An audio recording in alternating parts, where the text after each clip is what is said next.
All right, welcome to another episode of Dive into Real Estate Investing for Newbies podcast. I have a very special guest, a friend. He's an author. He has his own podcast, Real Estate Investing Mastery podcast, software REI Simple that I actually use, and just a real good guy and a go giver. Just really give back. So I like to welcome to the show, Joe Mccall. Hey, Cecil, how are you, man? Thank you very much. Appreciate it. Joe, just thank you for being on the show, man. I think you have given so much and you've always putting out content, free content on social media that helped me, has helped a lot of people. And again, I don't know if I can say that more than enough. I appreciate Thank you. everything that you've given. So can you just tell us how you started? And you are a systems guy, and I love it because so many people have, like I said, I've learned from you. Can you just tell us how you started and pretty much break it down of what you're doing now and Yeah. actually what you're doing in this market with everything going on with COVID-19? Yeah. Well, let's see. I started. I went to college. Well, let me rewind a little bit just to put some context into this. My dad was a janitor all his life, and strong dad. I had a good family, even though they divorced and split up. But he worked at McDonald's, and then became a janitor, and then owned his own cleaning business. And so I grew up in a mobile home trailer park, pretty poor, but I never knew I was poor because my dad worked so hard, took care of us. Looking back, I mean, we couldn't even afford salsa, so I would eat ketchup. I'd have ketchup on my tacos, Right. But I just grew up with a real good work ethic, and but I knew also I didn't want to be a janitor, and then I didn't want to have to work on nights like my dad did. So I knew I wanted to go to college. So I think I was the first guy in my family to go to college. And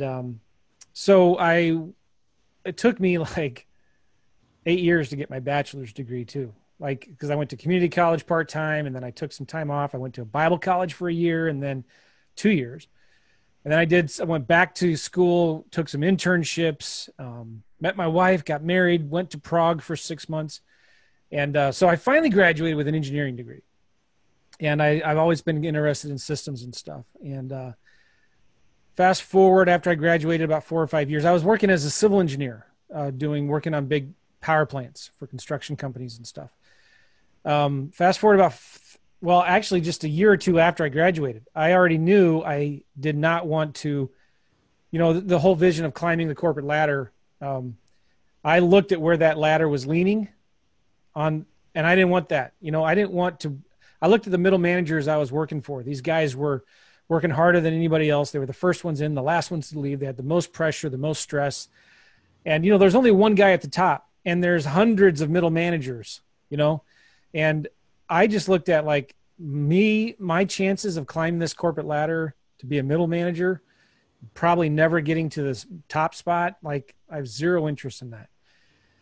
So I started really thinking about, when I read this book called Who Moved My Cheese, and really, really good book. I recommend people read it. And I thought, well, the cheese is moving. Where is it moving to? I've always been thinking about that. So I had a friend who was doing real estate, doing really well.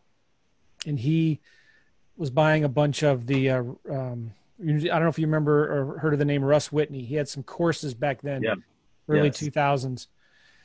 And so he started doing real estate, buying duplexes and really loving it. And so I thought, I like this idea of real estate. I started studying it. I started reading books, started buying courses on eBay because I couldn't afford the big new courses, but I could buy the reused ones on eBay.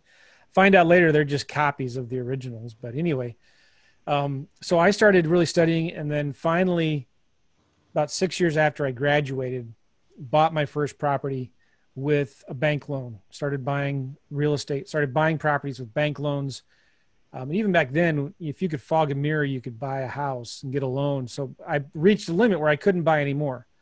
So I started studying some more, like how can I buy properties without getting a bank loan? So I started studying lease options and owner financing and subject twos and stuff like that.